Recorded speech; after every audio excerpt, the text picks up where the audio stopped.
साथ चल रहे हैं, सब लोग साथ चल रहे हैं। ये भारतीय जनता पार्टी का संगठन है। पार्टी का जो फैसला, अंतिम फैसला आता है, व्यक्तिगत राय मेरी कुछ और हो सकती है, किसी कार्यकर्ता की कुछ और हो सकती है।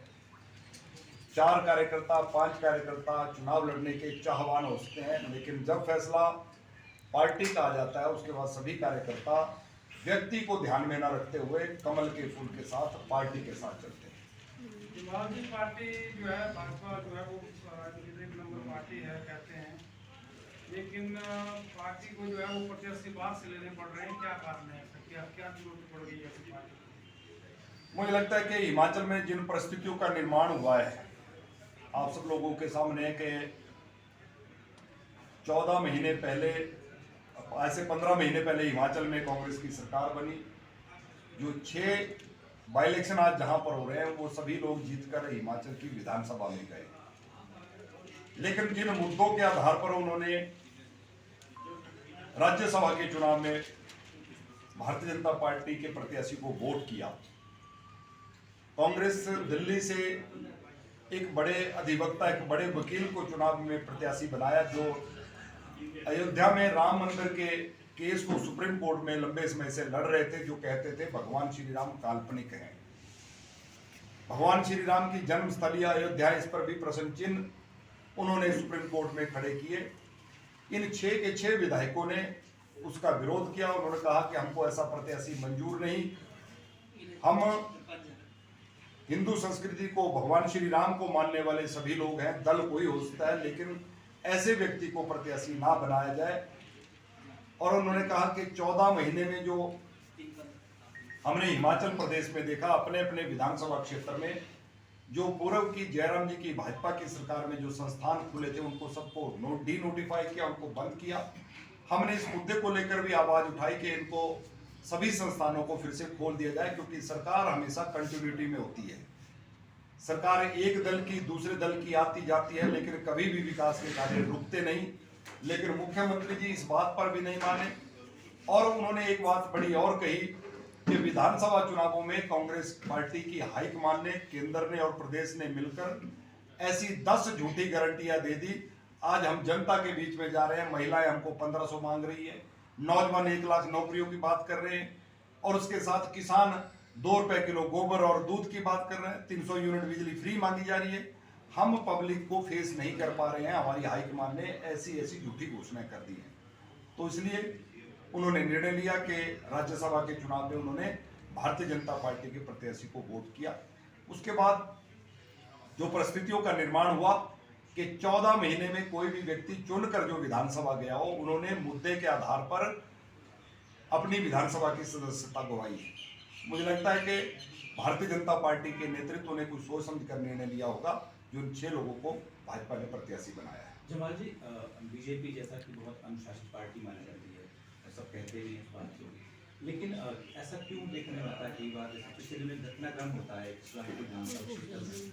पूर्व सैकड़ों का सम्मेलन हुआ पटनागर में, तो वहाँ पे कार्यक्रम था भाजपा प्रत्याशी का कार्यक्रम, लेकिन वहाँ पे देखा जा रहा था कि मंच से जो भाषण जिस तरह से किया गया और उसमें इस तरह के शब्दावली जो थी वो पूर्व मुख्यमंत्री जो प्रोफेसर प्रेम कुमार धूमल के ऊपर टिप्पणी की गई, तो कैसे कहेंगे हम कि ये वो अनुशासन कहाँ चला जाता है, और जो पुराने कार्यकर्ता होंगे उनकी मनोस्थिति क्या होगी?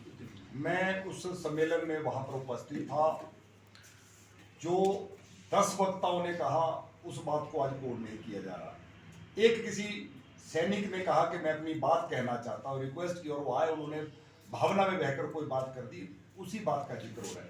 9 वक्ताओं ने जो वहां पर भाषण दिए, इंक्लूडिंग राजेंद्र राणा जी जो प्रत्याशी, सब ने कहा कि अनुराग ठाकुर आज हमारा गौरव है, हमीरपुर का नहीं इस प्रदेश का।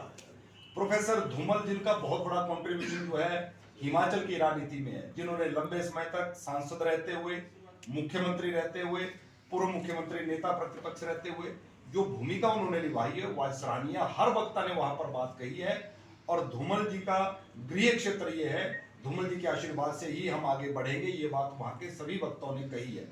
एक किसी भूतपूर्व सैनिक ने आकर छोटी सी बात कह दी, उसके बाद उसको लेकर हमारे प्रत्याशी ने भी उसको लेकर माफी मांगी है, और मैंने भी कहा है कि भावना में बहकर क्योंकि वो भी उनके साथ कांग्रेस में थे, कांग्रेस छोड़कर वो अभी भाजपा में आए हैं, कहीं उनसे ऐसा संबंध निकल गया होगा। तो उसके लिए हम प्रोफेसर धूमल जी हमारे बहुत लोकप्रिय नेता हैं, इस प्रदेश के आदरणीय नेता हैं। मुझे लगता है कि ऐसी कहीं किसी की भावना उस सम्मेलन में ऐसी भावना किसी की नहीं थी। सर, सुजानपुर का जिम्मा आपके पास है। सुजानपुर से भाजपा प्रत्याशी जब कांग्रेस में थे तो भाजपा सरकार पर अनदेखी के आरोप लगाते रहे। अब आरोप फिर वही हैं, वो अनदेखी के आरोप लगा रहे हैं, सुजानपुर की अनदेखी की कांग्रेस सरकार में भी हुई है। अब क्या मुद्दे गौण हैं या सिर्फ अनदेखी एक मुद्दा है कि अनदेखी तब भी हुई थी, अब भी हो रही है? मुझे लगता है कि मैं भी विधानसभा में उनके साथ हूँ, पिछली बार भी था, अब भी। राजेंद्र राणा जी ने पिछले 14 महीने में 15 महीने में अपने विधानसभा क्षेत्र के हर मुद्दे को विधानसभा के अंदर भी उठाया है। जिन बच्चों के परिणाम नहीं निकल रहे थे, हमारा सिलेक्शन बोर्ड बंद कर दिया, उसको बहाल किया जाए, इस मुद्दे को भी विधानसभा के अंदर उठाया। समय समय पर उन्होंने कहा कि मैं जनप्रतिनिधि हूं और मेरे क्षेत्र की अनदेखी हो ऐसा मैं सहन नहीं कर सकता, चाहे सरकार मेरे दल की हो।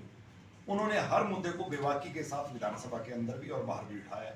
मुझे लगता है कि किसी भी जनप्रतिनिधि उसका दायित्व रहता है कि मैं अपने क्षेत्र के प्रति जवाबदेह हूं, और उन्होंने उस भूमिका को अच्छे तरीके से वहां पर निभाया। जसवाल जी, मुख्यमंत्री कहते हैं धनबल भी शामिल हुए हैं और आपके ऊपर भी आप भी उनको लेकर गए हेलीकॉप्टर में सैर करवाते रहे। मुझे लगता है कि कहना और साबित करना दो अलग अलग बातें हैं। मुख्यमंत्री जी ने ऐसा कहा है, वो आपने भी सुना है, हमने भी सुना है, और इन 6 विधायकों ने उसको लेकर न्यायालय में दरवाजा भी खटखटाया, उनके खिलाफ मुकदमा भी किया है कि वो मानहानि का मुकदमा किया है कि वो साबित करें कि हमने कहां से पैसा लिया, किससे पैसा लिया। जहां मुख्यमंत्री जी कह रहे हैं कि इन 6 विधायकों को पैसा दिया गया, आज कैप्टन रणजीत सिंह जी को कितने पैसे में मुख्यमंत्री जी ने खरीदा, आज गगरेट से कालिया जी को कितने पैसे से मुख्यमंत्री जी ने खरीदा, आज राकेश चौधरी जी को धर्मशाला से कितने पैसे में मुख्यमंत्री जी ने खरीदा। मैं उनसे भी ये स्पष्टीकरण चाहता हूँ। ये मान ली एक अपवाद और कॉन्ट्राडिक्शन है। मनोज सिंह भी तो दिल्ली से हिमाचल आकर बाहरी हो, लेकिन भाजपा के जो राष्ट्रीय अध्यक्ष हैं वो भी किसी बाहरी स्टेट से ही राज्यसभा में गए। इसके बारे में क्या कहेंगे? अलग अलग प्रदेशों की अलग परिस्थितियां रहती हैं। बड़े प्रांत, उत्तर प्रदेश, गुजरात, मध्य प्रदेश, बड़े प्रदेश जहां से राज्यसभा की 10 सीटें आती हैं, 5 आती हैं, 6 आती हैं, उन प्रदेशों में ऐसा होता रहा है। लेकिन हिमाचल प्रदेश में यहाँ के लोग, यहाँ के हमारे प्रतिनिधि इस बात को नहीं मानते हैं कि बाहर का कोई व्यक्ति आए। हमारा हिमाचल प्रदेश सक्षम है, 1 सीट राज्यसभा की आती है, उसमें भी हिमाचल का व्यक्ति ना चुनकर दिल्ली से कोई बड़ा वकील आया, और वो भी ऐसा वकील जो मर्यादा पुरुषोत्तम भगवान श्री राम जी को काल्पनिक कहता है। तो मुझे लगता है ये बड़ा दुर्भाग्यपूर्ण है। जनता पार्टी की सरकार थी तो उस समय भी एक बाहरी व्यक्ति को राज्यसभा में भेजा। वो बहुत पुरानी बात है, मैं वर्तमान की बात कर रहा हूँ, मेरे समय की नहीं।